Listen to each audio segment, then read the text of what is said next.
Hello, I'm Jim Heater. I'm one of the managing partners of Silver Mountain Christmas Trees. As you can see, it's Christmas time, a time we work for all year long. My family and I have been raising Christmas trees for 33 years. Your Silver Mountain Christmas tree begins right here on this farm. On this farm we have the seed orchards from which the elite seed is picked and used to grow the seedlings.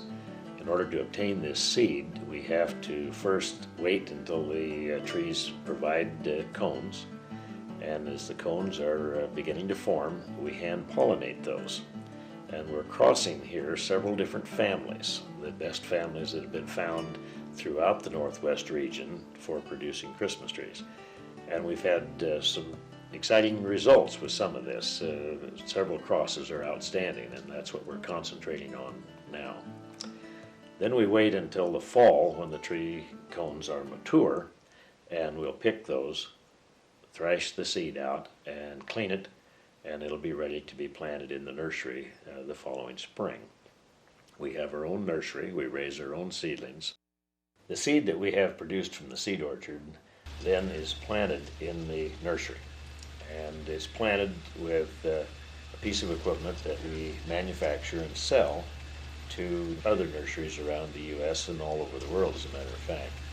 It's called a Vacumn Precision Seeder, and this particular unit spaces out the seedlings so that each one has its individual space, gets its equal share of sunlight, moisture, and what have you, so that it grows to be as perfect a tree as possible. After spending 3 years in the nursery, the small seedlings are ready to go out into the production field. In order to get them there, we have to dig them, and we use a large digger which brings them up out of the ground. We gently shake the roots and bring them in to be inspected. Once they're inspected and they're checked for height and caliper and for a shoot-root ratio, then they are packed and sent to the production field. In the production field, we're planting with two large two-row planters. We can generally plant about 50,000 trees a day in the production side, so we go through the trees rather quickly. If the trees are dug before they're needed, then we have to place them in our coolers or our freezers, which cause the trees to shut down and become more dormant. Once in the production field, then we begin to hand culture the trees to obtain the shape you're used to in a Silver Mountain tree. And we have 5 varieties of trees. The largest variety is noble fir, and this one requires some special handling. We use a special technique where we hand culture the tree, leaves the tree a little bit more open, and allows a little more character to the Christmas tree. Then comes the Douglas fir, grand fir, fraser fir, and canaan fir. And all 4 of these are sheared trees, so they have a little more smooth-sidedness. They are a little fuller. So these are the 5 varieties, and these are the ways that we culture them. Each tree, once it hits the production field, is handled.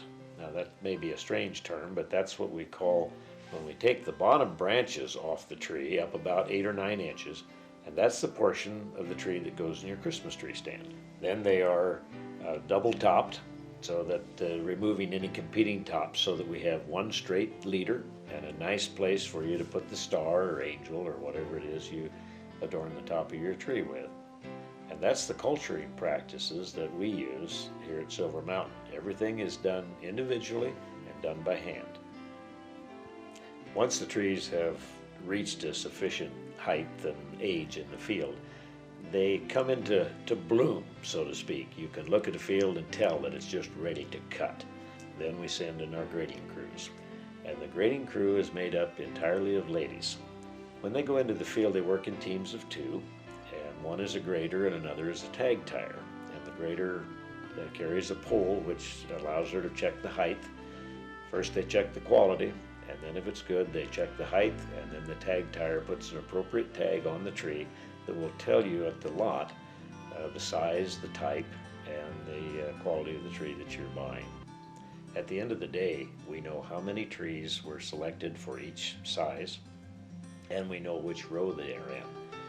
And so when it's time to cut, we know exactly where to go to find the trees that are to be shipped for this coming year. During the month of November, we start our harvest. We're cutting those trees that have already been marked. Close on the heels of the cutting crew will come our slinging crew. Now these gentlemen gather the trees together and put them into groups, building a pile of trees on top of the rope slings that are later picked up with a helicopter. We use 2 helicopters each year to bring the trees in and out of the field. Each ship will fly about 5,000 trees a day. So this gives us enough product in our yard to be able to run a swing and in some cases a graveyard shift as well. The helicopters have helped our operation tremendously.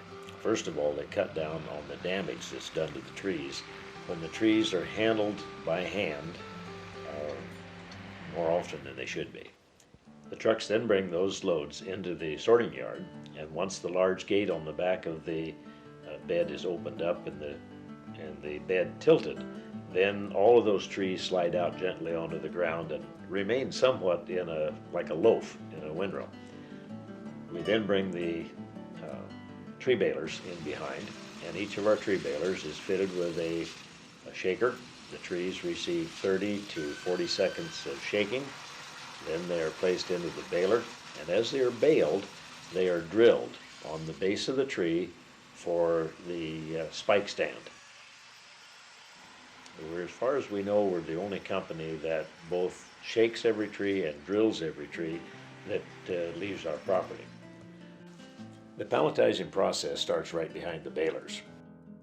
Once they are in the cartridge, they are counted twice before they're moved to the palletizer. At the palletizer, the cartridges move in and out on powered tracks, and you end up with a pallet which is approximately 8 feet wide, 4 feet thick, and about 4 feet tall. Then it is tagged with a tag on each side so that it can be read no matter how the forklift picks it up. We punch out the numbers on the tag to tell how many trees are in it. The tag corresponds to the color of the tags on the trees and also tells us the size and the variety, and also warns the people who open the pallet that the contents are under pressure and to be careful. Then they're moved to a holding area, awaiting their chance to be loaded on trucks and to make the trip to your home. We have a 5-bay dock that we service the vans and the reefers on, and anything going into cold climate, or certainly anything east of the Mississippi River, goes in a reefer truck. These trees generally, once they are loaded, are on the road within 30 to 40 minutes. All of the processing and shipping occurs from one yard right here at our headquarters. The headquarters is the heart of the operation. We feel very blessed to be in this location, and our whole family is excited about the opportunity to provide the very best trees in the world to you, our valued customers. Thank you, and have a Merry Christmas.